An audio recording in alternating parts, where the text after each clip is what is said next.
Oh my god. It's a brand new day on AmityCast. G New Gray. It's a Gene New Gray. Spoilers. Spoilers. Even though everybody knew before the movie. I think everybody's seen the movie. Yeah, pretty much the whole country's seen it. I got to work and I asked my boss. I was like, "Hey, have you seen Spider-Man?" Yeah, he was like, "No." I was like, "You're probably the only one in the country that hasn't seen it yet." 'Cause it's already crossed $1 billion. Made 935 million opening weekend. I think it's projected to pass 2 billion. Yeah, by like this this weekend, which is crazy. Um, Biggest domestic opening weekend ever, 360 million past Endgame. Yeah, that's crazy too. That's unreal. But I saw somebody did bring up the point though that like tickets have also like gone up 30% since 2021, like prices. That's crazy. It's that much. I figured they were more expensive, but So like if we like account for the pricing in like inflation, it might be like closer. But yeah, it did do more. yeah. That's why inflation's always funny when looking at box office stuff because like adjusted for inflation, like Star Wars is still one of the highest grossing movies of all time, which is hilarious to think about because Yeah. that was like a huge like cultural phenomenon back in the 70s. Yeah, I remember when like Jaws was like the biggest movie ever. Yeah, like invented the summer blockbuster. Mm-hmm. Yeah. Well, it's Spidey season again. Yeah, because I saw it a second time last night. It was still a packed theater. I bet. Yeah. Yeah, it was hard to even find just like two tickets together. It was so busy. Like the theater when Yeah, we it went. was quite overstimulating. Yeah, the theater when we went was so utterly packed. It was crazy. But you know that's Spider-Man. He gets people in seats. People go to the movies for Spider-Man. He's one of the he's like a Mickey Mouse level character. Like as far as like icon, like he's a big deal. So Yeah, him and Batman are like easily the top two like yeah, superheroes probably, and yeah, like pretty much, I think no matter what, all their movies have been profitable. yeah, I think even like Batman and Robin was profitable at the end of the day, even yeah. though like it Somehow, was received so horribly. But I but it's think still pretty Batman. much any Batman or Spider-Man movie does well at the box office.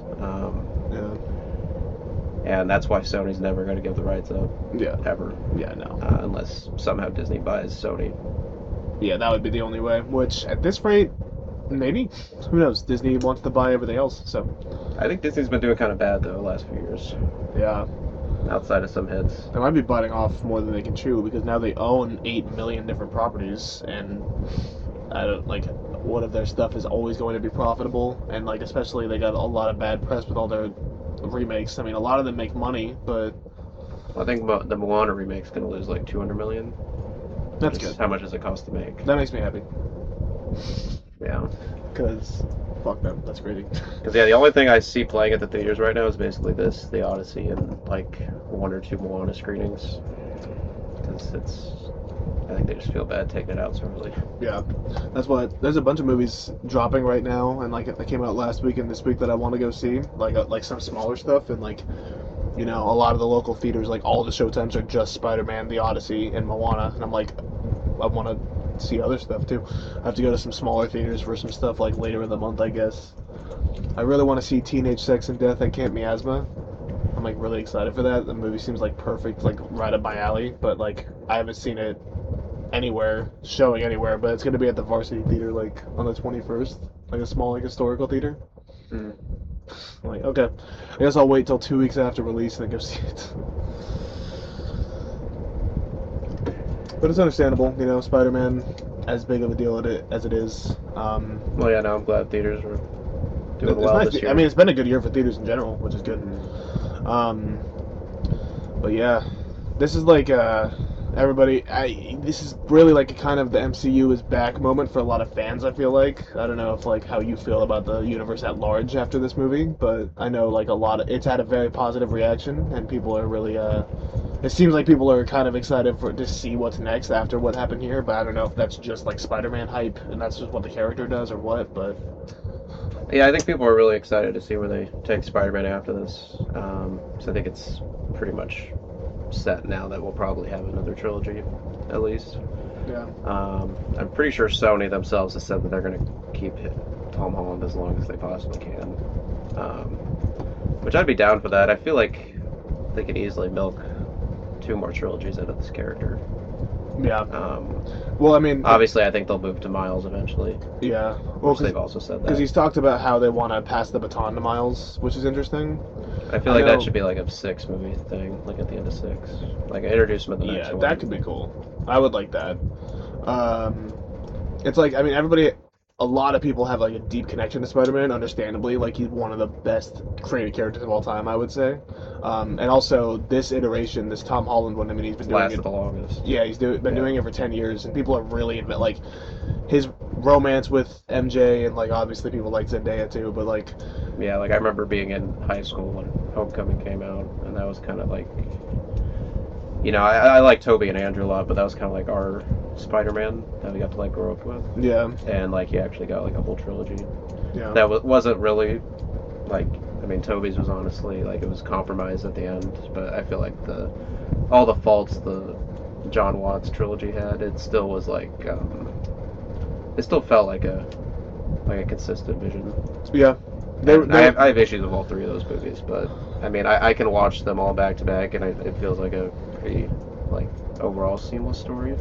I'm in the same boat. I don't think any are like exceptional, but they're very consistent. I considered Homecoming and Far From Home like just about on the same level. I know a lot. I know Far From Home was Far From Home generally gets a lot of hate. it does get a lot of hate, Yeah. and I don't know if that's just because it was the movie that followed up Endgame or like what was going on with that, but I think it's just on the same level as Homecoming, and neither are like great, but they're both just solid. I mean, they're fun action superhero movies. They're pretty visually dull. They don't really have a lot of like filmmaking inspiration or intention for the most part, but Which this one, greatly. Like, the director is great in this one. definitely improved, I would say. Like, the New York setting, the swinging scenes were so much better. Heavily, I could tell it was heavily inspired from, like, TASM 2. Yeah, And for sure. a lot of the parts where it was like his point of view reminded me of the first Amazing Spider-Man a lot. Yeah, I'm sure this movie would have been pretty fun in 3D as well. probably. Yeah. One of the few movies I would imagine is actually like good seeing in 3D. Yeah, a rare occasion where I would say it'd be a good usage of that. And I was surprised because I remember hearing about the rumors about this movie and like all the leaks and stuff. It sounded like this movie was going to be like an absolute mess because it was like we're going to have the Hulk, Jean Grey. There was like rumors of like some spider mutation and like maybe like a man spider storyline, and also bringing the X-Men and like Department of Damage Control stuff. I will say the weakest part of this movie for me is that I don't really. I mean, I liked how they used Jean Grey in this, but I would have liked maybe a Spidey villain to be the focus. Yeah, I definitely agree with that. Um, Apparently, the director said that it was his idea to bring Jean Grey in this, and it wasn't like a studio note. Like he went to them and asked if he could introduce Jean Grey in this, so it was like his entire idea. Because I remember very early on, I felt like it seemed pretty obvious that they were going to do like, I thought they were going to do like Mr. Negative. Yeah. Because I thought that would be a cool one. And all the Spidey villains that they did have in this, and like the opening montage, were great. Like all the designs were good. I thought Tombstone looked good. Tombstone was really Scorpion comic was accurate. good. Yes, Scorpion's good. I assume Scorpion will just be a reoccurring character, so I didn't expect him to have a huge role in this, but he was good for the part he had. Even like Boomerang was cool. Yep. They just didn't really have anything to do outside of the first 10 minutes. Right. Um, It is a little disappointing, and that was a small like gripe I had about the film from like my nerd perspective rather than my film perspective, because like Spider-Man has such a good rogues gallery, probably the second greatest in comic history after just Batman. He's the only one who has a better rogues gallery, I would say. So it's like a lot of them deserve to have the spotlight as a villain in a movie. And also, I would say like with the Watts trilogy, like the way like villains were handled in general was never like my favorite with those. I mean, like they were fine, but like I thought Vulture was okay in Homecoming, and I thought Mysterio was. I mean, the way that was handled at Far From Home was also just okay, and then No Way Home is based on having all the other villains too, and it's kind of like Willem Dafoe, Green Goblin gets a lot of the focus, and it's like, it's been the utilization of the villains in the Tom Holland Spider-Mans has always been kind of a gripe with me. Not that it's necessarily a huge issue every time, but it has been kind of a gripe. So yeah, I think part of what I think is maybe the filmmakers felt a little like they needed to do something different in this one because they just had so much past Spider-Man villains in this one. They just felt like doing something different. Yeah. Which I don't know. I think it had its good parts, but it also, it is a little weird having an X-Men character be kind of like the not really the villain, but kind of like the what the whole plot is about. Well, I think it's also a symptom of just like the universe at large also cutting back on a lot of movies that have come out because like these like this phase that we're in has not been very many movies, and there's been not very much setup for a lot of like big stuff they want to go down the road. So now they're kind of jamming things in where they can. Yeah. And it's like at some point they have to start doing the things where they introduce and like they introduce there's a lot of things about this that I think will come back and be a big thing. Like about what Peter invents in this one to do with Oh yeah, very obviously, because even the Hulk was like talking about it's like a dangerous idea, very obviously, and I think they even have a mention where like magnetic fields can disable it, which is obviously set up that Magneto will. Right. Yeah. So it's like, obviously a Magneto setup, yeah. and it's obviously going to be used against the mutants, and I feel like damage control is pretty prominent in the comics. Yeah, damage control is like a big deal in the X-Men stories historically. So it's like a lot of things like little things being set up that are like it's like oh now we're this is all kind of in here because we're running out of MCU movies before we have to get to the new stuff that we have to do in a couple years. So it's like it's very interesting to kind of see it play out like that. I will say that a lot of the runtime of this one was very like it was the most authentically Spider-Man story we've gotten in the MCU so far. And I know a lot of people were saying that it felt like the first like actual like origin story of this Spider-Man, and like I do kind of get that. I loved all the references to a lot of the classic comic covers that was in the intro, and I loved a lot of what they did as far as like the suit looks amazing, and I love a lot of things like that. Like a lot of like the nerdy Spider-Man stuff, I thought was handled pretty well. I thought that was very good. Yeah, I followed the last Batman movie. I felt like where kind of the whole plot was that the characters were just kind of being their superhero identity, and that was it. Because I felt like he was more in the costume than he was not in this movie. I think so, yeah. Same with how Robert Pattinson was in the last Batman, and that was kind of their like character arc was kind of realizing that they can't just be the Batman or the Spider-Man the whole time. Right. And I really like Tom Holland's performance in this too. It's easily is probably his best performance. I can tell he had a lot of input with this one, and I think it was fairly obvious with how he talked about the movie when like in the pre-production phases that there was kind of a lot of disagreements from Sony and Marvel on what they wanted to do. Yeah. Because obviously Sony wants to capitalize on the multiverse stuff, but it seemed like Holland and Feige wanted to do more street level stuff. Yeah. Which I think they did in this one, but bringing in the X-Men kind of moved it a bit more past just street level stuff. Yeah, it's nice to see it like kind of take a grounded approach, but then like it kind of didn't really commit completely. Yeah, absolutely. Because having Jean Grey and like, because she's literally an Omega level mutant, and like have her be like. Yeah, she literally like took over a whole like it was like a whole island, whole part of the city. Yeah. I saw like, have you seen people like? I saw like some tweet that was about statistically like some people have been blipped, voided, and mind controlled in New York. It's like at what point in the MCU universe do you just move out of New York? There's also the Battle of New York back in Avengers. Like, yeah. Even Thanos first arrived in New York in Infinity War. Yeah. To get the first stone. And even in Endgame, they're like, wait, so at one point there was 3 Infinity Stones in New York. Yeah. I might think that month there's 3 in New York. Yeah. At what point do you just leave? I mean, I guess it's kind of like always like that in the comics, though. It's like, why do people like live in these like really big cities? Yeah. Like, why do people live in Gotham or Metropolis or right. New York? It's always kind of weird though with Marvel because they like use like real locations, but DC often like will make fictional cities. Yeah. Yeah, it was just interesting to me how they did that.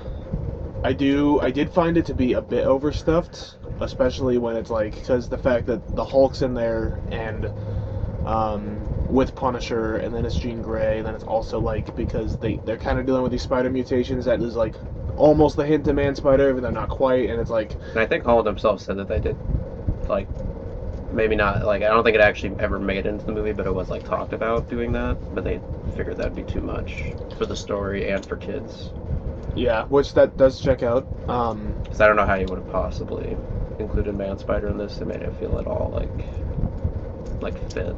Yeah, I mean, it's definitely it's trying to balance because it's also playing into, the emotional narrative like at the core of how this is the Peter Parker that nobody remembers. So like that's a big thing with this one too. But having all those narrative beats going on at the same time, it does feel a little imbalanced. It doesn't feel like everything gets quite the right room to breathe. It wasn't like that big of a negative, but I think it didn't really help the film entirely. I enjoyed a lot of what it was doing. I know. I mean, John Bernthal as the Punisher is just like. I mean, he's just meant to play that character. I've never been like a huge fan of the Punisher character, but I think like his dynamic with Spider-Man is like the best that character has in the comics. I would say. And I thought like that flowed pretty well in this. It was nice to see a lot of those action set pieces with that. Yeah, and as someone who kind of has recently gotten to the Netflix Marvel stuff, I was interested in how they would portray the Punisher in like a PG-13 movie, and also like keep him like keep the essence of the character that he's already played in like several seasons of several different shows. Yeah. And I think they really carried it over well. I feel like he curses a lot in this movie for a PG-13 movie. Like I feel like he literally I felt like he got every I curse feel like word. yeah, I think he did, and I feel like he cursed like 8 or 9 times. Talks about killing kids a lot. Yeah. And it's funny how in the beginning of the movie he talks about how he wants to kill Spider-Man, and then he kind of does at the end. That is true. Yeah. And he's like, actually, you're just a kid. You can tell that the actors are friends, because literally, like, they've talked about how, like, John Bernthal helped Holland audition for Spider-Man. Yeah, I didn't know that. And Holland helped him audition for Punisher, since it was kind of around the same time frame. Yeah, when, like, that's the Daredevil crazy. show was going on. I had no idea about that. Because I think, yeah, they've been pretty close friends since like 2015 or something like that. That's cool. And I think because even the Punisher, I think he was introduced in a Spider-Man comic. Yeah, as well, which he was kind of why yeah. they brought him into this. Because I it was think- kind of weird when they first announced it. Because it's like, how are you going to bring this R-rated Netflix character? I'm pretty sure it was like Amazing Spider-Man number 142, something like that. But that's yeah. And like I said, like I like how they just they don't like you don't like see a meet in this one. They just already have like a pre-existing relationship that we don't like need to necessarily know about. Yeah, and with that, like it's kind of like a weird like 4-year time skip. I think that was like Yeah, that was weird too. I was curious how they would handle that because they kind of just I remember I thought like around when like Homecoming and like Far From Home was like coming out, like they discussed how like they would do like an era of Holland in high school, an era of him in college, and then like an era of him as an adult. yeah. But they kind of skipped over the whole college thing. Right. Because now like what MJ and Ned aren't even in college anymore. Yeah, no, they went through and like because they kept showing Ned's like vlogs or whatever, and it was like hinting at that they did like 4 years MIT and then they were done. So then it's like 4 years later, and like a brief tangent with that, like with the MCU timing, like what like What like year are we in? yeah, like what year? Because there was a 5-year blip. They say MJ died in 2020. Not MJ. They said Aunt May died in 2024. Which I guess. And then so that means it's like 2028-ish. Yeah, because that would make it 2028. So, which I mean, we're kind of close to. Which we're all pretty close to, but it's just funny to think about all the different weird year I think stuff. I think that's going on. Feige has said that there is like one person that literally like is in charge of keeping track of the timeline. Like there's some universal timeline that they have at Marvel Studios that they follow. That they have to like keep track of. There's a set employee that like will monitor the projects to make sure that they all. Because I remember when Homecoming first came out, like Sony did like some time skip in that movie that did not make sense. Yeah. In the beginning of that, where I think it was like they said like 8 years later after Civil War or something. Right. Yeah. And it was like wrong.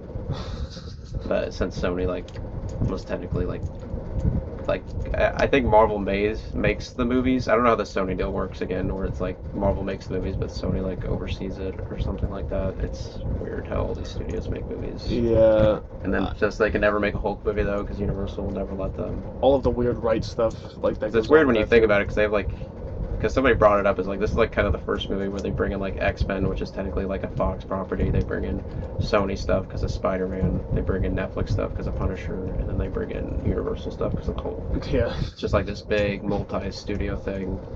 It's yeah. You would think it would be an absolute mess of a movie, but it flows together well, and I felt like on a second watch, everything kind of made more sense. And I think like characters like the Punisher and the Hulk were utilized pretty much perfectly in this. It was great to have Savage Hulk back. I wonder what storylines they will. That was I cool. assume he will come back in one of these Avengers movies. I mean, he has to, right? I think it was pretty much confirmed that they're not in Doomsday. Yeah. Holland and Ruffalo aren't in Doomsday. Right. I wouldn't be surprised if they're a post-credit scene, though. A lot of people seem to think that they might be actually trying to adapt a version of World War Hulk in the future, where like the Earth like just throws Hulk into space or something like that. I wouldn't mind an actual accurate adaptation of that. I would be down for that. Yeah. I mean, I think I don't really know what done other pretty well. storylines you could do because they kind of wasted Red Hulk. Yeah, and Red I Hulk. don't know if Red Harrison Hulk Ford, was dumped in Captain America 4. and with how big a gaps they've had with bringing these characters back, I don't imagine if they finally want to bring Red Hulk back in another 4 or 5 years that Harrison Ford's going to want to do that. Yeah, no, I don't think so. Harrison Ford might not be alive unless they recast the character again. Yeah, because another actor dies. It's also funny to think about how Mark Ruffalo's never gotten his own movie in the MCU. And apparently he's pitched it. Like Feige's talked about it. Yeah, they just will never do it. Yeah. So I don't know what it is. I feel like most like contracts with studios is that like they have to make movies or else they lose the rights. And Universal has not made one. Yeah. Since 2008. Yeah. And before that it was like 2003, and that's it. And historically, solo Hulk movies are not very good. However, there's a lot of Hulk source material that has just been kind of left and not really delved into, and I think there's like a lot of potential there. Well, even She-Hulk, like it's such a great character in the comics, and they just completely fumbled her. Yeah, She-Hulk is an amazing character. I didn't watch the show, but I heard it was not good at all. No. But it's funny on that because Daredevil has a thing with She-Hulk in that show. Like they get together. I don't know if you heard about that. Wait, really? Yeah. Like there's a subplot where Daredevil's in She-Hulk. That was like how they first reintroduced him into the Disney stuff. Because like they're both lawyers. Yeah. But they like get together and do the thing, and then he like goes to a barbecue with like She-Hulk's family, and he meets the Hulk there. What? So Daredevil's technically met the Hulk, and then Punisher's fought the Hulk. Is that referenced at all in like later Daredevil stuff? No. Because I haven't watched any of the newer Daredevil. No, they just don't really. They just like. I think they like just set it up where like Matt Murdock, he's a New York-based character. He just like goes off to San Francisco for a couple cases, bangs She-Hulk, and has like a little thing with her, and then he just goes back to New York, and that's when like the new show starts. But yeah, the newer Daredevil stuff, they don't acknowledge She-Hulk at all, which is a little weird. Because it just seems like she would probably be useful against Kingpin. Yeah, Mayor Kingpin. But it also like because She-Hulk just is a good character, and it'd be nice to see her used. But she's also spoke out against Disney pretty publicly, so it seems like Disney might not want her. Yeah. Because I remember when the last film strikes happened, she was pretty anti-Disney and anti. Yeah. And it's like, well. Yeah. No. Yeah. Because I think Mark Ruffalo too is pretty. He like talks about his politics pretty openly, and I don't know if Disney.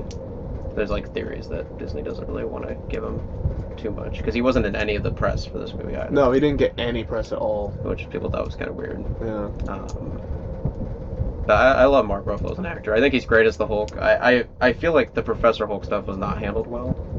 Yeah, no. From the moment, even in Endgame, like when I saw it opening night, it was so weird to just like completely not show that because that's like a very integral part of the character, and they just like say it happened during the 5 years and we don't see it. Right. Yeah. And then they just like completely mishandled him. From what I've heard, they completely mishandled him and She-Hulk as well, because he was in that show as well. But I feel like that was the only thing he was really in after Endgame. Hulk as a character has genuinely been such like it's been like near like disaster level in the MCU, and like I've had a connection to the character through watching the movies just because I do really enjoy Mark Ruffalo. I think he's good, and like it's just crazy to think about because like especially before the MCU, like Marvel's like big three was absolutely Spider-Man, Wolverine, and Hulk. Like those were the three biggest. Yeah, and Hulk's just completely been I mean, he's had great moments in these He has had ensemble movies, moments, yeah. and I love all the different directors' takes on him. While I don't love what Taika Waititi has done in the MCU, I do think he handled Hulk well in Ragnarok.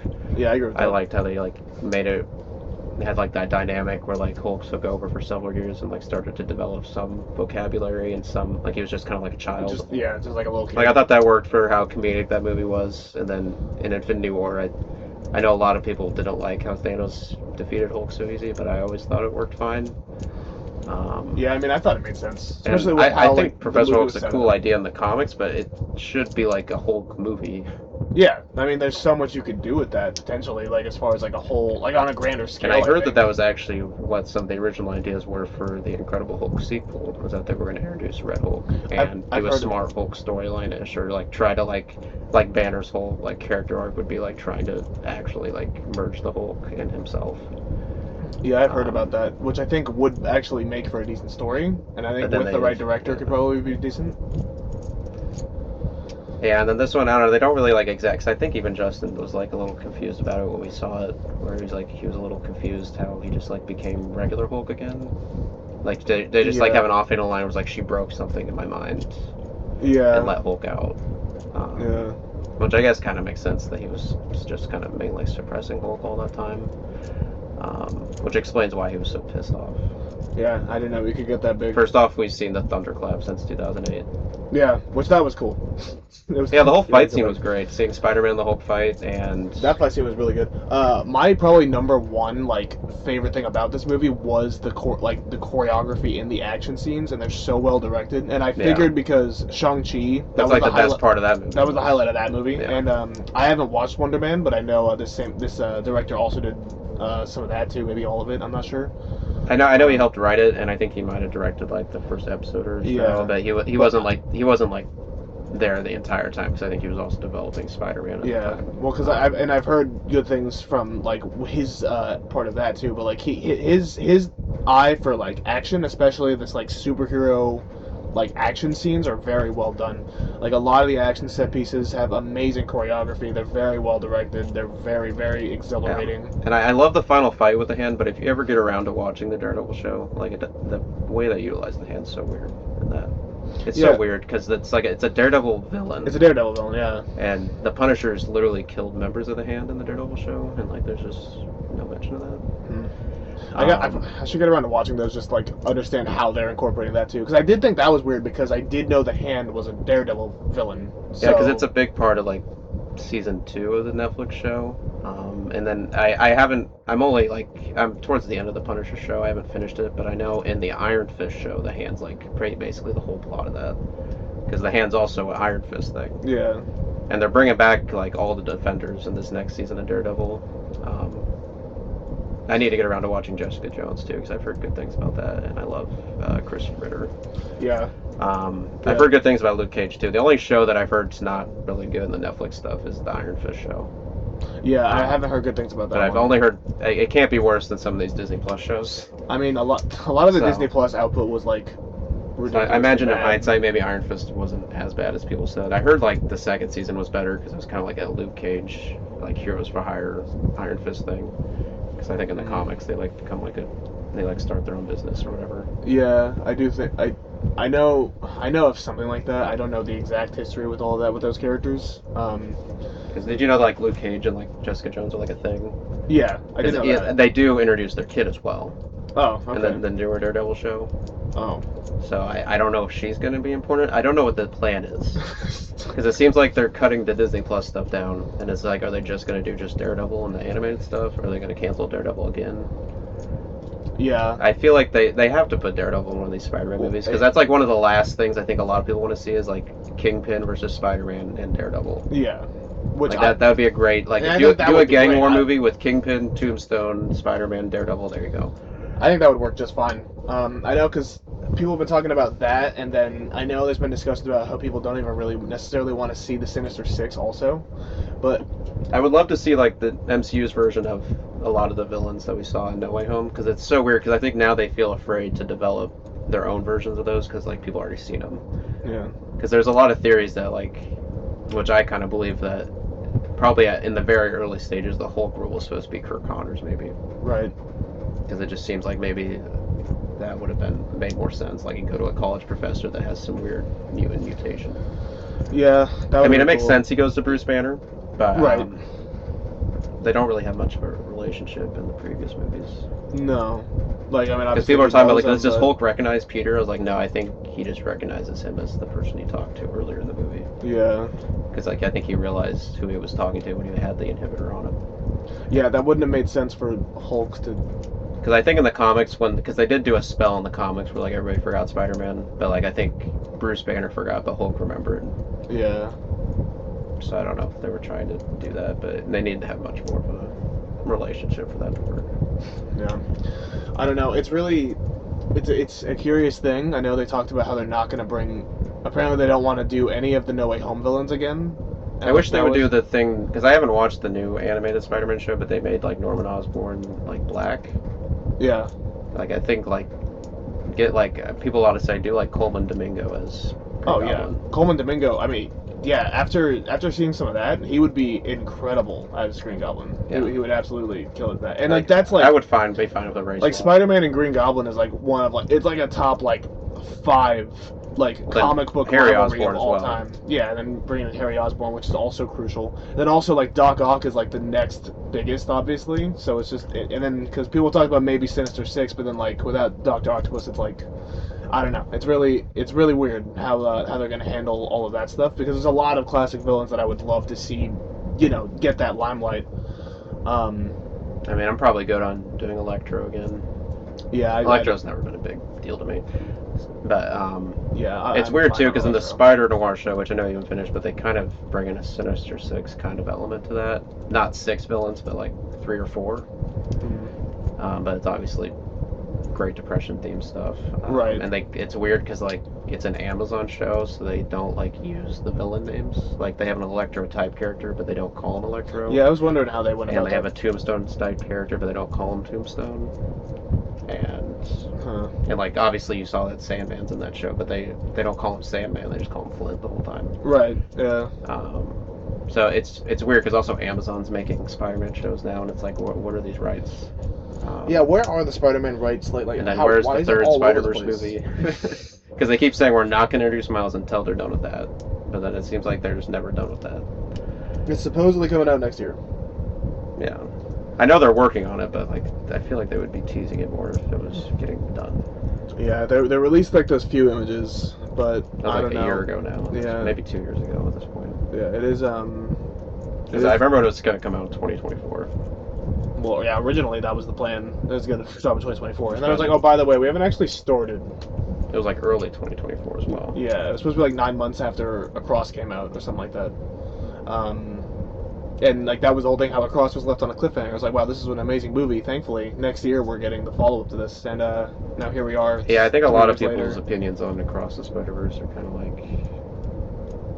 of maybe have diminished because it's just been so long. We haven't gotten any payoff or any lead up. I mean, I think once the trilogy gets finished, they'll probably be looked upon a bit more fondly. But I think so too. But this tumultuous period of like that gap between Across and Beyond, it cannot be ignored as very like it is kind of ridiculous, and it has definitely hurt. I think the hype for Beyond and the hype that Across had as people came out of it, because people loved that movie when it dropped, and understandably so. I love that movie. I think it was phenomenal.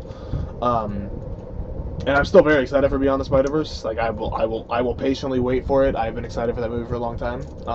But it is like it's like this 4-year gap in between at least. It's like this is ridiculous if you're gonna do this cliffhanger thing and like what like the plan was with all that. But yeah, and I guess to get back on track with this movie, I really liked how I could tell very early on they're doing a Spider-Man 2 type of plot development for Peter with the organic webs, but I do like how it was kind of the inverse, where it was like how Toby was like really wanting to just be a person, so like his spider abilities were going away, but since he like lost all of his humanity in this one, or at the start, like his body was, and he was just completely becoming Spider-Man, his body was enhancing his spider abilities instead. I thought that was like a cool inverse of that kind of story plot.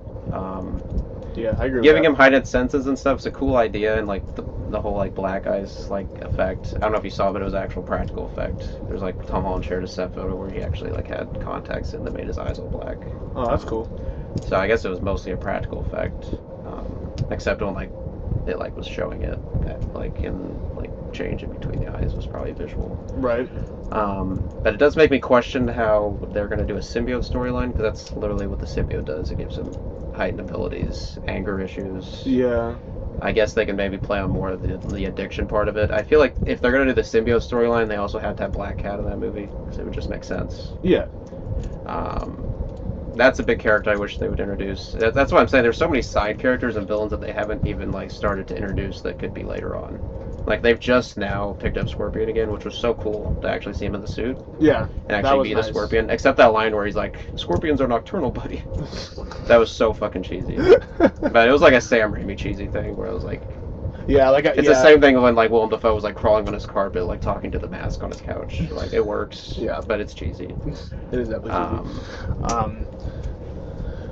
It is cool though. I mean, like, yeah, there are so many like crucial characters, and like, yeah, like if they are gonna do the symbiote, like, are they gonna introduce Black Cat? Like, I think it's very obvious they're not going to do Eddie Brock, just because Sony completely tarnished that character for the next 10 years, probably. Yeah, and I'm fine with that, honestly. And I feel like it would be confusing to people.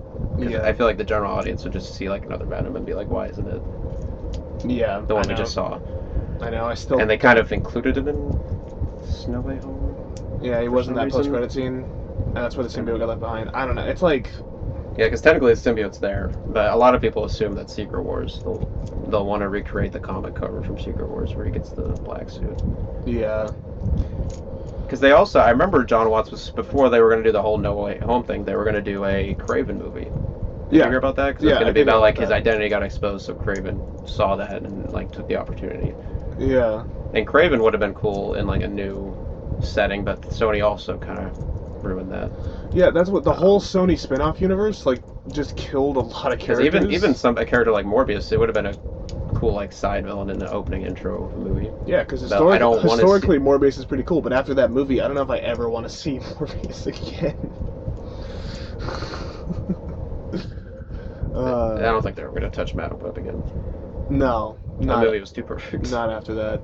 It is interesting because they tease the character named Cindy again, so people are wondering if that has to do with Silk, because she was in the old ones too. Because they were going to do a Silk show at one point. That got canceled. Yeah, and like the girl that asked the question about asked the Thanos question in class. Oh, that was Cindy. Her name was Cindy. Yeah. Yeah, they keep like dropping random hints, and like obviously people are wondering if they'll introduce a Gwen. I think it'd be funny if they introduced a Gwen and then immediately like he recognizes that it's Gwen Stacy and he's like nope, like he's just not going to get involved with that. Yeah. I think that would be funny. I don't think they need to do a Gwen Stacy. I feel like the Andrew Garfield one handled that pretty well. Yeah. That was like one of the only parts of the Andrew Garfield movies where I was like I really liked how they did. That is true. Did a different relationship that wasn't MJ. I do agree with that. And I know for like a lot of people are really invested in this narrative because of the whole. I mean, it's Tom and Zendaya, but like people are invested in this version of Peter and MJ, and like everybody's like, oh, like does she remember all this stuff? I was very nervous. I'm sure you were too. I was very nervous how they were going to handle Zendaya and bringing back MJ and Ned. Yeah. And Ned wasn't really in this one too much. I think this was probably their best performances as well, honestly. Probably. I think Zendaya, she did really great, especially in the scenes where she was actually like Jean. I think actually all the actors did really good when they were like playing like the like manipulated versions of themselves. Yeah, especially Hulk too. He was actually pretty menacing when he was like Professor Hulk. Yeah, I agree with that. I think for the most part, like across the board, like it was all like very serviceable to like the tone of what the movie was. And I thought I did a good job, like, in service of the story that was being told. I really only had... I didn't really have any issues with any of the preset characters that were already there. I don't think any of them were, like, distracting or anything like that. I think they're all pretty good. Yeah, I especially liked how she didn't, like, just fall back in love with him. How she was like, I don't love you because I don't know you. Yeah, it was tragic about how the ending of No Way Home, how she told him not to say I love you, but to say it the next time, like when he sees her again, and then the time when he finally does get the chance to tell her, the way that she was like, well, and then her response is, well, I don't know you, I don't love you. Yeah. And it's like that is a very heartbreaking way to portray that. I did think it was very.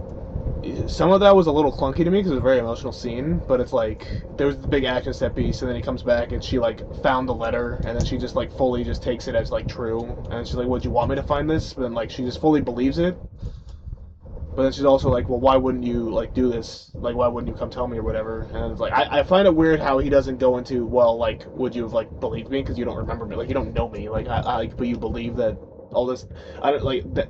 All of that is just handled in just a way that is just a little, it's just a little clunky to me. I don't know if that's just me, but Yeah, no, like I said, the movie's overstuffed, but for how I mean they have overstuffed to it get was, there somewhere. it was the Yeah. best version of this movie. They probably could have cut a few of these elements out. Because like while I liked seeing like the Jean Grey backstory with her sister, which is something they did not ever bring up in the Fox movies. I did not know she had a sister in the comics. Yeah, I don't know how important she is, but yeah, Sarah Gray. Yeah. Yeah, and while I appreciate seeing Jean Grey's backstory, it feels like when they finally show us her backstory, it feels like we're taking like it's like a massive detour to see this like Jean Grey origin story section. Yeah. And like I don't know. It was weird. From the moment that we heard that the X-Men characters were probably going to be in this movie, like it just kind of felt weird.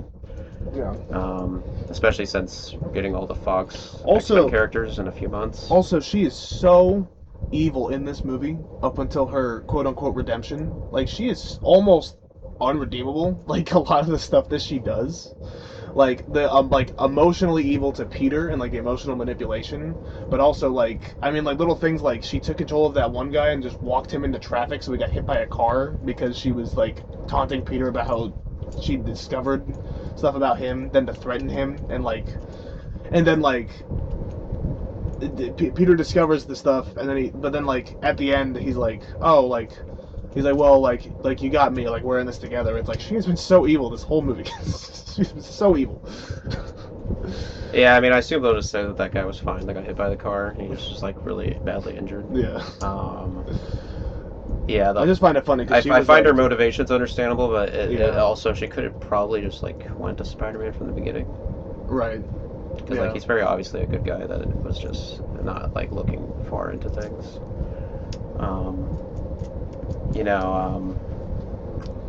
Yeah, I don't. Yeah, it's a little weird. I wonder how they'll address it in the next one. I think Jean Grey's always been kind of a morally gray character. Oh yeah, absolutely. So I feel like part of it's going to be her becoming a better person. But Marvel's also kind of had a weird thing over the years of just constantly like trying to get you to empathize with like the villains or the corrupted heroes. Because like obviously we empathize with a character like the Punisher, but he also just kills people. Yeah. And even like Hulk to a certain extent, like he's done so many bad things, but we still see him as a hero. And like Iron Man, his whole thing before he was Iron Man was that he was making bombs that were being like used in the wrong ways. Yeah. So I feel like a lot of the heroes were portrayed as villains at some point. In Scarlet Witch too, like they made her like an entire fucking villain, and have just not picked her up since. Yeah. I really did not like how they went. I liked WandaVision, but I did not like how villainous they made her in Multiverse of Madness. Yeah. She should have not been the villain in that. But that's a whole other thing. I don't really like that movie much at all. Yeah, that's fair. And the use of Professor X in that was so strange. Because now he's back again. Yeah, he has to die again. It'd be funny. It'd be breaking the mold if Patrick Stewart lives through another one. I feel like there's no way, but that would be hilarious if it happened. And it is interesting because, yeah, Jean Grey is kind of a morally gray character historically, and she's very black and white. She's also known for dying and coming back a lot. And she's fairly young in this movie, so I can take She's it pretty as... young, and so they casted Cyclops, reportedly, Yeah. and it's Kit Connor, another young actor who's also in like his early 20s. So it's like, okay, so this whole the direction with X-Men, this new one that they're doing is going to be like very geared towards like the younger X-Men, like the fact that they are younger. But it is interesting. Samara Weaving is in her 30s, and they casted her as Emma Frost. So I don't know like what they're gonna do. I don't know if they're just gonna have her be older and like she's running the academy to a certain extent or what. It's gonna be interesting to see. I mean, I'm excited. I do love the X-Men characters, so it's gonna be like, and now that we're getting these introductions, and we got this big Jean Grey introduction. I mean, I do think Sadie Sink is well cast. I didn't think her performance was like amazing, but I thought that she was well cast. She fits the role very well. So Yeah, I liked her performance a bit more on the second watch. I don't know why, but yeah, I found her a bit more. I found her a bit more enjoyable on rewatch, but it's still so weird having her be like basically the villain until the last act of the movie. yeah, Because really, besides that, the only other like actual villain is just Peter's thoughts Right. that are messing up his body. yeah. Um, and I thought I would really not like the whole organic webbing plot line, but I kind of liked it in the end. I think I liked how they did it. I assume that's just, is he just going to have organic webs from now on? Yeah, I mean, I do think it'll be a funny bit, because I assume we're going to see all three Spider-Man again at some point in Secret Wars. It'll be a funny bit where, like, Andrew Garfield's like, wait, I'm the only one that doesn't have these. that would be So hilarious. it is kind of an interesting thing that they seem to just be establishing, because they just seem to be establishing that anytime he goes through like a big emotional thing, he just becomes more like a spider. Yeah, he's just becoming more Spider. That would be cool. That would also it also made me think of the character Tarantula. That'd be cool to see Tarantula become. I think he was originally going to be in the opening montage, because they did cast somebody as Tarantula, and there is set photos of him in costume. Okay, I had heard something about that. Because they but I show didn't know, Boomerang. I didn't know how far. Yeah, Boomerang was in that opening one. And I don't know if this is true, but people thought it was really weird how like MJ's new boyfriend was like just in one scene. Yeah. And he's like kind of a well-known actor-ish. Yeah. I know he's in Star Wars stuff right now. Some people there was like apparently some leak or rumor that he was supposed to be Boomerang, and there was going to be kind of a bit where it's like Zendaya's just almost subconsciously just attracted to men in mass. And she somehow fell in love with one of Spider-Man's villains. I wonder if they'll do that in the next one, maybe, because it feels like they have to do something with this new boyfriend character. Because I don't think they're going to be back together, unless they do. If they do, that'll be very stupid. I think so too. And they did a whole thing about setting up this boyfriend character, and that was only one scene, but it was so like there has to still be some there. Payoff or story continuation. I did see some people talk about theories of him being a villain, and like I saw like somebody was like he was similar to, I can't remember who it was, but they thought that, like he's similar to this other character, and like and like because he wears green, but I'm like I don't know if any of that is actually hints to anything, but it's like, yeah, that unless it's just specifically bringing in the boyfriend character to have the scene where Peter like sees it so he can like freak out because she's like with another guy, but it's also like, yeah, which they very. She had it's been 4 years, like I mean. Yeah, they almost explicitly, like they clearly show that like when he was like leaving the party, like, he almost like did like a suicide attempt. Yeah. But yeah, I kind of liked how willing they were to go into like Peter's like very bad mental health. I mean, yeah, it was nice that Spider-Man's depressed again. How it's supposed to be. He's supposed to be depressed and broke, even though he had a bunch of high-tech equipment. Yeah, which I know in Homecoming or Civil War they established that he's a dumpster diver and like he just finds tech, and yeah. I can with how advanced the Marvel universe is now, we're basically like in the 2030s. Like I can realistically believe that he like finds stuff that can just be repurposed into tech. Besides like the 3D printer, I don't know where he got that. Yeah, that was interesting. Yeah, it was weird that they didn't. I assume it's because they wanted to really focus on his like him being completely infatuated with the Spider-Man persona to not really show what he was doing as like a day job. But they still, I feel like there probably could have been like a scene like kind of showing what he was doing to make money. Yeah. Even if it was just like occasionally taking photos of himself with Spider-Man and then sending it to some. Because they did make a point to show that he was consistently buying flowers to go put for Aunt May's grave. Yeah, and he has to buy food somehow. They showed him ordering pizza. Yeah. He had an apartment, so he had to be paying something. Right. Yeah. So they don't just give you a room just because nobody wants it. It was cool that his like AI thing was voiced by Naomi Watts. No.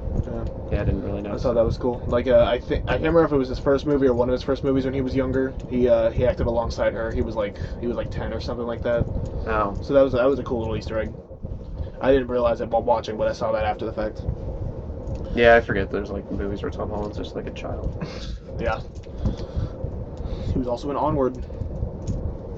And In the Heart of the Sea. Yeah. With Chris Hemsworth. That's actually, I think Chris Hemsworth helped him get the Spider-Man role because they acted in that movie. He's like, you should audition for Spider-Man. Because I think him and Chris Hemsworth kind of are friends too. He seems to be Not that they've ever everybody seems to interacted like on him. screen. Yeah. Spider-Man and Thor, yeah, never happened. No. No. But my overall stance, like, it was really enjoyable. I really, like I said, I really liked the action scenes. I thought they were really well choreographed. They had some really good, like, hype moments. Um, it felt, to me, it felt pretty in line with the other three, but definitely a little bit above. I thought um, it was just overall just a really enjoyable experience. Good, fun superhero movie. I'm a big Spider-Man fan. I have a lot of Spider-Man bias. But Yeah, you this know, definitely makes me a lot more excited to see what they do with them going forward. yeah, it's refreshing to see at least that like this character can still be like in a good like this can still be a good movie in the way that this universe is having followed it for so long. It's like at least we can still get these like pretty solid action movies in there. So Yeah, and I'm just happy we're not rebooting like Spider-Man again, which I know was kind of a worry when like the Marvel Sony deal almost fell apart after Far From Home. Because I remember there was that story where Tom Holland drunk called Bob Iger, the CEO of Disney, and he was like, "Please fix this." yeah, I heard about He's that. like, "I don't Yeah. want to be with just Sony," because he outright came during the press of this interview and said that Sony's plan was going to just kind of implement him into their Sonyverse stuff, which would have been terrible. Like they would have done like a King in Black movie basically with Noel. And Spider-Man fighting just Noel alone sounds fucking stupid. I really can't believe that they wanted to integrate him into those movies because all of those were so awful. It was just because the first Venom did so well that they thought they had something. Yeah. And it's like, no, it's just because Venom's that It's cool just of a because character. Venom is a And very popular character. you got a Understandably really so. popular actor Yeah, you got a famous actor and wasted him. to play a famous character, and the movie sucked. I know. I mean, I looking back, I know like general audiences seem pretty favorable towards Venom, and even to this day, like I hear people talk about Venom and they seem to like it. I always thought that movie was garbage. I genuinely didn't like anything about it. Like the first Venom, it's not like an outright horrible movie. It's like it's one of those movies you can put on and like do chores in the background too. Yeah. Which is not what I want out of a Venom movie. Well, yeah. I think the character deserves And a lot better than that. how they utilized Carnage was kind of the nail in the coffin for me on that. That was really upsetting to me because Carnage is one of my all-time favorite comic book villains, and I was like, I knew that movie was going to suck. I knew it was going to suck, and it was just. And I never saw the third one, and yeah, just because based off the trailers, I could tell that there was nothing there. Oh, The Last Dance. Um, AI title. yeah. Oh god, that movie. Oh. Yeah. And they basically lied to Tom Hardy, I think, because he thought he was going to fight Tom Holland at some point. He always would imply it, and Yeah. I think he was pretty disappointed by the end of it. Which is understandable. He's also such a good actor. I can't believe he got tied up in all that. Because like in a lot of other things he's in, he's like incredible. Like he's great in like Inception. He was amazing as Bane. Mad Max Fury Road. Like he's just a great actor. Yeah, I mean, I don't know what he has coming up, but I'm glad he's out of those movies at least. He would have been great in these Tom Holland movies as a villain. Yeah. Now they can't use him ever. And since, obviously, I think they're going to do a Flash Thompson or Scorpion Venom if they do Venom. Probably. Which the actor for Scorpion seems to think that's what they're going to do. I don't know why he'd go out and say that. Yeah, I assume we'll they just told him that. And Right. they're like, maybe we'll change this later But on. also, who knows what they have in a plan, and then it doesn't actually happen. Talking about the endless array of post-credit scenes that have led to nothing in this franchise. Yeah, I mean, what do you think the post-credit scene of this movie was implying? I assume it's a reference to Tobey Maguire. That's what I was thinking is Tobey Maguire's universe, since like We're doing this incursion thing. yeah, Very rushed. Since all of the leaks seem to be implying that that's what the beginning of Doomsday is going to be, or at least it's going to be in Doomsday. Which, if that is true, it's kind of upsetting. It's been leaked so hard, but that's probably what that was. Yeah, like the entire Doomsday movie's been leaked.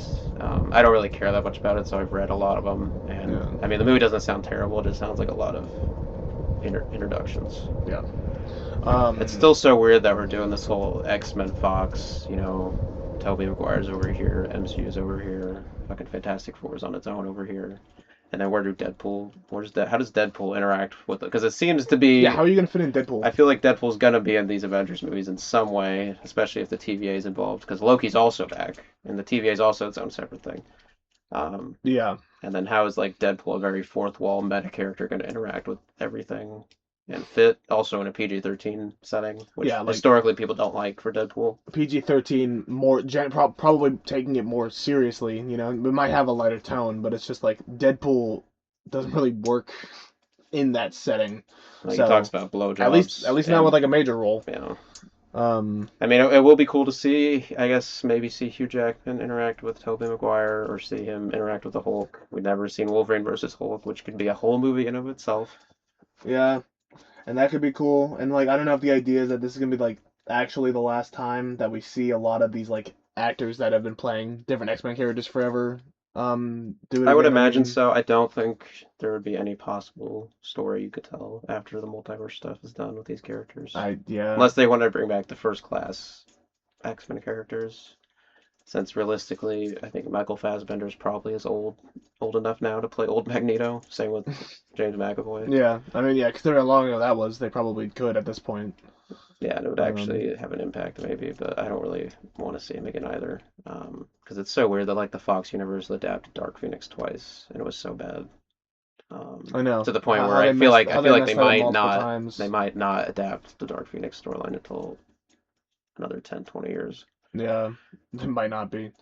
I know I've seen some people talking about how it might be a reference to setting up Battle World, but Battle World would have to take place after the Multiverse Saga because the whole point of Battle World is that that's after because Doctor Doom Yeah, people seem to think he that, merges it all yeah, together to create Battle World. So like, I don't that's just a understand. lot for two Avengers movies to cover. Yeah, no, That's why I've heard some theories that they might make another like Avengers movie after Secret Wars. But I've heard a lot of the rumors that Battle World is what Secret Wars is going to be, because that's where like everything's going to kind of culminate. But yeah, I to mean, set that all up in Doomsday and pay it off, and because I assume there's no movies in between those two.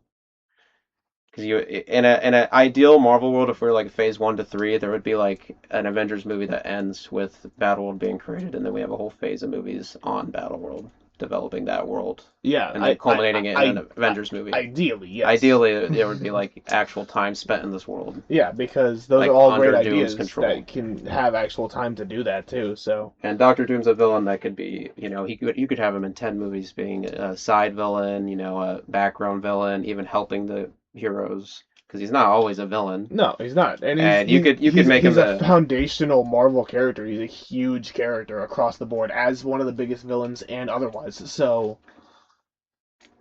I don't know. This I think like just because of like film production and all the stuff that has gone into the universe in general, it has led to just all of this sloppy whatever's going on there. like So, where's Hercules?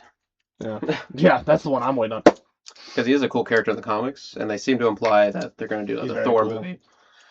Well, yeah, and then there's so many more, like, because there's like Ares and like all those other characters that could be introduced also that like would be Because they also in the very Secret Wars cool. thing, like the Beyonder, I think, is like an integral character in Yeah, that, which people seem to think they're just going to make Loki that character. which the Beyonder is another really cool character. Pre-retcon was like the most powerful character in Marvel comics, like one of the most. Then there was a retcon later on in the stories, but um, there's so much potential in all of that. It's even thinking about like how Galactus. I forgot that he was used in the last Fantastic Four, Well, even Franklin, and then Franklin he's like, Richards is a big deal too. and he's just a baby. He's just a baby. I assume he'll be in these next 2 movies. I don't know what role, because they're Yeah. also bringing back Steve Rogers, who has kids now. Well, that's also the thing, like, because Reed Richards and Doctor Doom is like the quintessential. Like, I don't know if they're gonna go over like their history because that's huge. That's a big deal. Their rivalry for Marvel I Comics. think they So, said at the last Comic Con pretty much that the Robert Downey Jr. version of Doctor Doom is going to be the Doctor Doom from the Fantastic Four universe. So they're going to have a pre-established relationship that we just never saw. but it's just played by Robert Downey Jr. Yeah. Okay. So like they will have a dynamic in the movies, but we don't really like we won't really feel it because they didn't even show him in like why wouldn't you have shown him in the last Fantastic Four then? Because I remember they mentioned Yeah. Latveria in Fantastic Four First Steps, but they never show Doctor Doom. They never reference Victor. No. Yeah. Because I think in the like they released some new trailer at the last like Comic Con, and like Sue Storm and Reed Richards are like talking about Victor and like who he was before the accident. So clearly they have some relationship or they know of what happened to him. But we just Yeah. never see them interact before Doomsday. Ugh. I don't know. And then they still, if Spider-Man's not, if Tom Holland's Spider-Man's not in this Doomsday, like we've okay, everybody kind of figured that it would be some big moment of Spider-Man seeing Robert Downey Jr.'s face under Doctor Doom's mask would have been like a moment because I feel like Mm, they have to acknowledge it, right? I mean, yeah, Which I don't know how they're going to, but it seems like if you're gonna pay him so much money to come back, there has to be some story reason why it's his face. like there has to be some way to acknowledge it. There has to be, unless it's just gonna be, oh my god, it's Doctor Doom, and he just looks like, It was just a big marketing stunt. yeah, But I don't know if it's worth it if they're paying him like they're literally paying him 100 million for these two Avengers movies, that's unreal. um, and plus all the other actors that need paid as well. Um, Yeah, that's where most of the budget goes. That's crazy. yeah, I guess I did forget that the only other like movies we know coming out are I feel like completely disconnected from this as well because I think Black Panther 3 is going to be after Secret Wars, Yeah, because they're going to have a new Black Panther, yeah, and then I don't even know how Ghost Rider's going to fit into anything. yeah. And Um, like, is that gonna introduce Mephisto? Like, well, Mephisto actually got introduced in the Ironheart show. or well, I guess in like So they technically have an brought in actor for more. Mephisto, but Yeah. like have an actual role for him, which I don't know why the fuck they introduced Mephisto in an Ironheart show. Because I didn't watch that either. I don't hate Ironheart as a character. I don't. I'm not gonna sit down and watch a whole show about her. Yeah, I don't really And from what care. I heard in Wakanda Forever, she wasn't really that well utilized anyway. No, not really.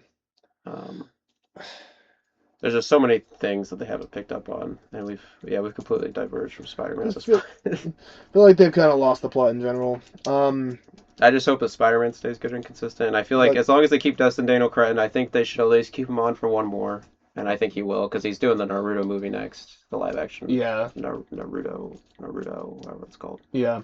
Which I know nothing about that, but I'm assuming it'll be very good action. I think If anybody's that gonna do live action anime movies, definitely that guy. oh for sure, it'd be perfect for the action and everything. Like oh my god, And Shang-Chi 2, I assume will happen at because some point. I love the action sequences in this movie. Definitely Actually, my I think favorite. because they seem to just constantly want to bring in other Marvel heroes in these Spider-Man movies. Why not just make Why not just have Shang-Chi being a Spider-Man movie? Because I think they have a friendship in the comics where like Yeah, I think so. Spider-Man learns kung fu from him. Hmm. I mean, that would be good. They would be those two actors. I think would get along great. They'd have great I think chemistry. so too, especially And just give if you keep Cretton on as yeah. director because yeah, But yeah, those are kind of what I would want to see in the next one if they're going to bring in more Marvel characters. Is either have it be like a Daredevil story and keep it more street level, or and if they want to I kind of bring up the stakes, maybe bring in somebody like Shang-Chi. If they want to keep the Punisher around, I think the only way to, cause you can't really develop their relationship more than how they did in this movie. I feel like no, he would I just have think to be in a couple scenes in some of the he would just movies. have to keep working as like a bit reoccurring character. I think as far as in the Spider-Man movies. And I think they probably will with how, because I feel like coming out of the movie, that was kind of one of the things most people praised was Punisher and Spider-Man's relationship. Yeah, which those characters. I mean, yeah, those characters get along great. Like they should have done that sooner, honestly. But Yeah. um, yeah.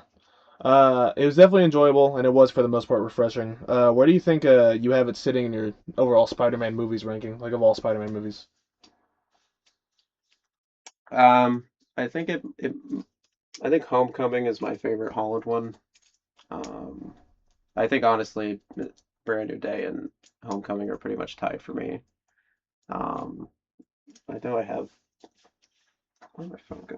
That's You have a list.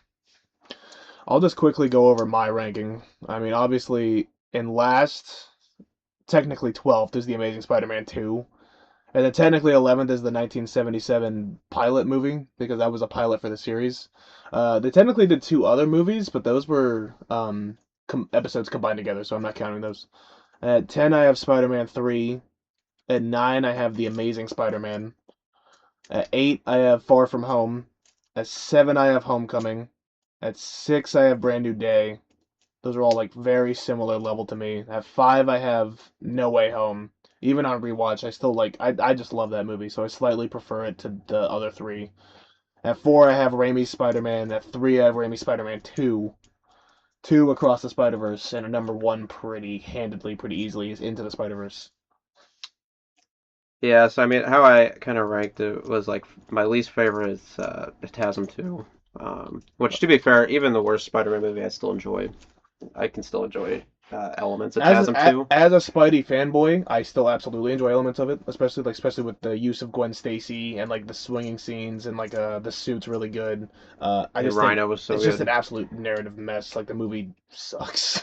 Yeah, but then I have Amazing Spider-Man next, and then Far From Home, and then Spider-Man 3, and then Spider-Man No Way Home, Homecoming, and Brand New Day. I'll give it a 3.5. I feel like it kind of just depends on my mood, which one I rank better. I kind of like all three of those movies kind of about the same. Yeah, I feel the same way as you as far as like how I feel about all those kind But of in yeah, a Far From Home's definitely the worst Holland one, if I have to say one's the worst. yeah But Jake Gyllenhaal Mysterio is great. I yeah. wish they didn't kill him off. I feel like they'll bring him back at some point. If they want to do a Sinister Six, they should bring Michael Keaton and Jake Gyllenhaal into that. Yeah, 'Cause they were absolutely. actually going to have Michael Keaton in, because there is concept art of Michael Keaton in No Way Home I heard and about that. Mysterio as Yeah, well. Because yeah, there was ideas to bring them back, but I think they just realized it was too overstuffed. But then fourth, I have the original Tobey Spider-Man, and then Across Into, and then I have Spider-Man 2 as my favorite. very But I valid. rank Into the Spider-Verse and Spider-Man 2 like the same amount. I just like Spider-Man 2, just That's valid. I nostalgic love Spider-Man wise, too. That and I was do like think it's genuinely like pretty much it's very good script. that was like growing up. That was one of my favorite movies. But I think it's an incredible script. I think that Raimi's at his peak of like direct like the perfect blend of like the cheesy but good action to That that humor. hospital scene with A Doc couple Ock. elements of horror. Yeah, the Yeah, hospital scene. Oh my god, like genuinely, actually, genuinely really freaky because yeah, Doc Raimi's Ock great at was that. just great.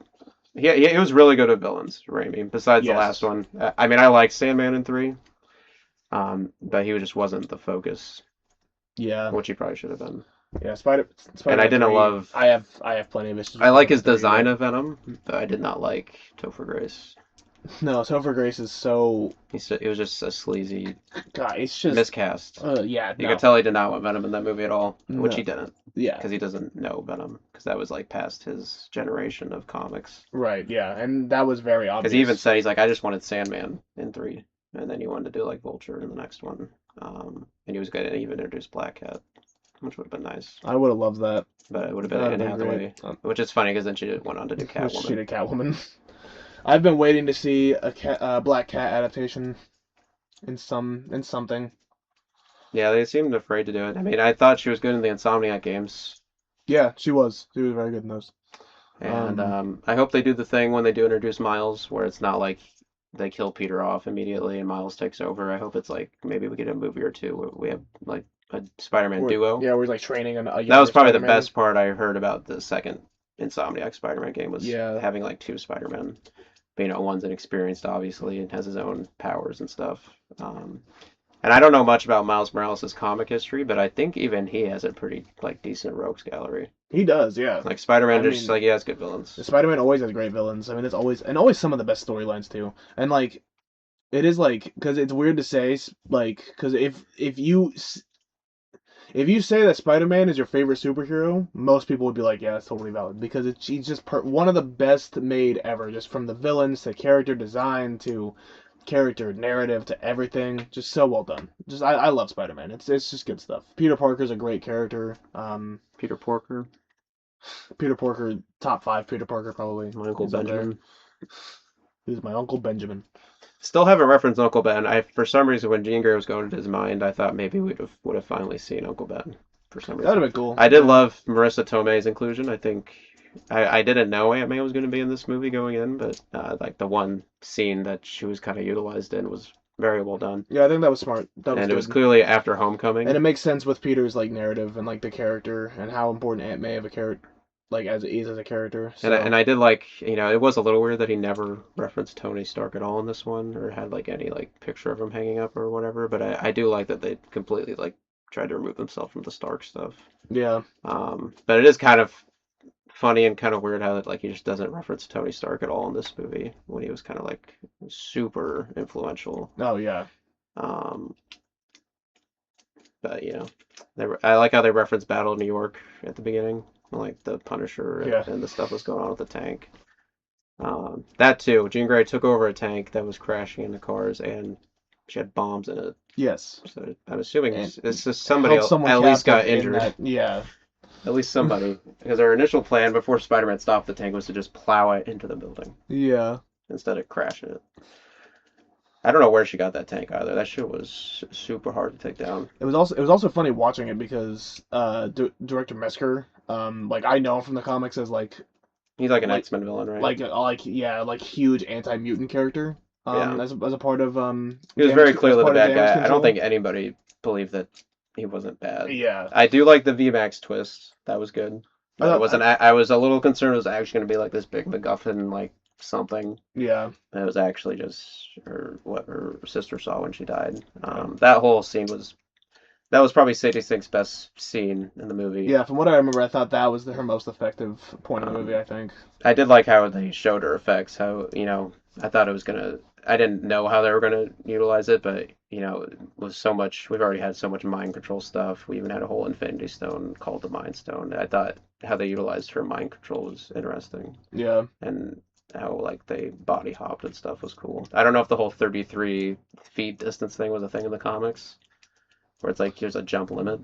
yeah. I don't know if there's. I don't That was know. never brought up in the other X-Men I don't know movies. if it's ever been said that there's like a hard limit. I know that it's just about because as she grows, she's supposed to like go in more into her abilities. It was funny in this one because like they show the flashback of her with her older sister and how she's like very far from her abilities yet, and she isn't even at the point of like hopping. But then in this one, she can hop, but she has like a hard limit on how far she can do it. But then like she's put in that moment, then all of a sudden she kind of reaches her omega level after that and was a lot stronger. Which I mean, it does kind of make sense in the context of the movie, but like Yeah, because they that was all. established that like emotional stress or something can like kind of unlock or kind of like unleash stuff, unleash your powers a bit. Because like it happened with Spider-Man with his spider powers. It happened with Hulk with the inhibitor getting broken off. Yeah, Um, so I think it made sense, but yeah, it definitely felt maybe a little bit um, not like forced, just maybe a bit fast. yeah.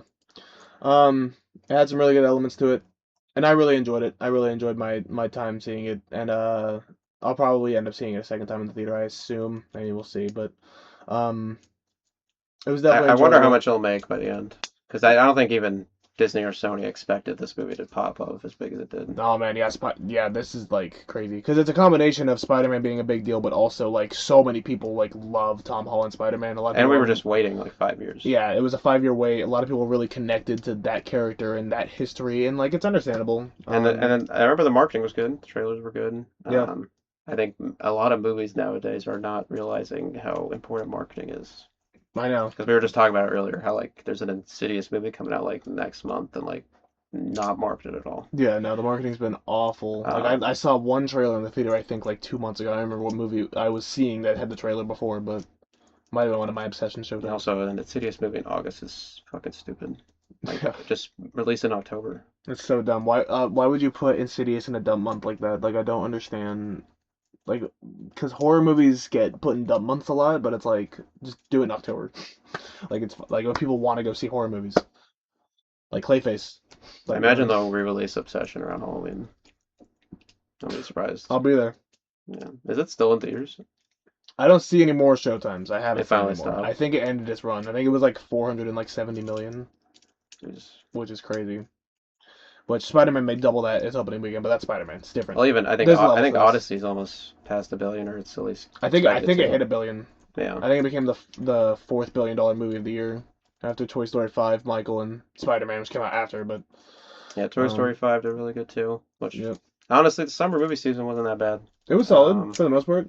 I was just not. a lot of I wasn't disappointed. not a lot of super original stuff besides like Backrooms and Obsession, obviously. Yeah, and like those became cultural movements, so it was nice. So we kind of got that. Then we got a bunch of franchise stuff over the summer. So Yeah, if um, Marvel keeps this quality up with movies, and especially with Spider-Man, I think they have a good, at least solo character projects moving forward, which seems to be what they're kind of moving back towards instead of these big I multiverse mean, event stuff. they should gear back to that because that was what I don't I know think why they got a lot. decided that in the first place. They Yeah, should have just recasted Kang and just did the Kang Dynasty and did introduce Doom in that because Kang and Doom have a very important relationship in the comics. yes, and So, then and then you then could have let had, let Kang be the big bad 'cause he's a yeah, big villain, and then let Doom do the whole thing they should after. have just Do recasted so him. much with Doctor Doom. It's just been ridiculous. Like I said, so sloppy. But yeah, Yeah, I think Spider-Man's doing good. We'll see what happens going forward. I don't think he'll be in Doomsday. Some Spider-Man will be in Doomsday, but I don't think he'll be Tom Holland. no, yeah. Listen, that's probably gonna be saved for Secret Wars. Even Sadie Sink was only on the cast list for Secret Wars and not for Doomsday. And So and I do hope they don't see the success of this and immediately like try to rush out another one in another like year and a half, 2 years from now. Just let the creatives develop a good idea. yeah, Let let Tom Holland have his input like this one. I think they should just do exactly what they did with this one, with the development of it. yeah, Obviously, I don't think they should wait 5 years, but maybe give it like 2, 3 years. Really hammer out a good script, figure out what characters really work. And me personally, I think they should do. I think a Daredevil gang war type storyline with Kingpin, Tombstone, Scorpion would be the way to go. Um, and I think with how great this movie's doing, I think it will kind of inspire Sony to maybe like back off and realize that Spider-Man's enough of a selling point. You don't need to add in all this multiverse stuff. You don't have to have Toby in it. You don't have to have all these, waiting for audiences to clap at seeing stuff they recognize. Like they can just have a good Peter Parker Spider-Man story, and it will bring in billions for them. yeah, and it will work every time. Which I don't know why Spider-Man. they haven't realized that since Spider-Man 3. Like I mean, that movie did great, even though it wasn't good. There's a reason in the past 24 years we've had 3 different Spider-Men, and they've all been at least to some extent successful. Yeah, You I can think say what you want about like they all have their own fan bases. wasn't they the all have worst their own- performing Amazing Spider-Man 2, but even that one like broke even. It just didn't do It just didn't do amazing, didn't do exceptional, yeah. which is what they wanted. I still was surprised they didn't finish out that trilogy. I mean, even though I didn't like the Amazing Spider-Man 2, I thought it was a pretty bad Have movie you heard overall. what they were gonna do? I remember They were gonna bring in Spider-Gwen, I think. I remember hearing about that, And- yeah. And I remember there was a lot of rumors like right after TASM 2 came out. It was gonna have Venom in it, or the symbiote, Yeah. which is weird that they would do that in another Spider-Man 3 immediately after. And I really liked Andrew Garfield as Spider-Man, so I would have been fine with it just because I mean I think he would have played the duality of, going angrier very well, especially after Gwen's death. I think the symbiote would have been a great. That's a great time to introduce I the think there was a symbiote. lot of potential for that there for his character, especially because in No Way Home he talks about how like bitter he got after the Yeah. events of that, and it's like that's understandable. There was even so much rumors that they were going to do a TASM 3 after No Way Home because of how much people turned around on. Because then everyone was all back on the Andrew train. I love all 3 actors actually. I think they're all great. Yeah. Whenever Holland does stop being Spider-Man, whoever they eventually cast as another Peter Parker will have a lot. You have a lot of work. I don't know on what them. they'll do, honestly. Like there's almost no way. There's just so much history to live up to. So that's why I think they're gonna just keep the Holland stuff going until the MCU.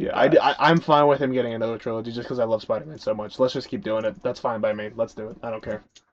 Yeah, I think obviously. Gotta be excited for Obviously, something, after why this next set of Peter Parker stories, I think they'll just move on to Miles. Yeah. And maybe we'll get like another 10, 15 years of just Miles stories, which, as long as those are developed good, I think audiences will come out for. Yeah, that works too. They got to get a good actor, though. Absolutely, So yeah. I'm curious who they'll cast. Because they mentioned Miles in Homecoming. Yeah, that's true. Because Donald Glover's the Prowler, technically. Yeah, Donald Glover is. Which I think they should is the also, if Prowler. they do a gang war, they should have Donald Glover be there as well. As the actual Prowler, and maybe not make It'd him be a cool to villain. see that Make again, him an anti-hero. because that was so long ago to have him as like have him an anti-hero. Because he also he was in the Cross of Spider-Verse in the costume. Remember that? Yeah. Which seemed like a setup. Yeah. It was so weird. That's what. Yeah. But No, it's a he's, Cross Yo- Spider-Verse he's Yoshi crazy now, movie. so Yeah. Now Yep. He should get an Oscar for that. yeah. Okay. Strong 6 out of 10 for Brand New Day. Yeah, I gave it a 3.5 out of 5, so that's like a 7. Yeah. Nice. Enjoyable. It's pretty good. Yeah, I don't got much else. Anything you're looking forward to coming out soon? I mean, we'll probably see End of Oak Street. Maybe do like a much shorter review on that, probably, than Yeah. this. But I think it could be good with the director and the actors attached, but it could also be an absolute mess. Could be. Yeah. So But it we'll looks see. fun. I like the director, so I have hopes. Which usually doesn't turn out well for me, but Yeah. we'll see. But I don't really know anything else coming out this month, really. No, there's nothing else really big coming out. Like this is August and September is usually a bit of a slower period before you get like horror stuff in October and then like holiday releases later on. So we'll see. Yeah, we'll see where Marvel goes from here. But yeah. December 18th is Doomsday. Doomsday Birds 3. We're doing all 3 of them. I'm down. That'll be a long day. I don't know if I want to do Doomsday, but okay. Is that it? Yeah, I think so. Let's call it.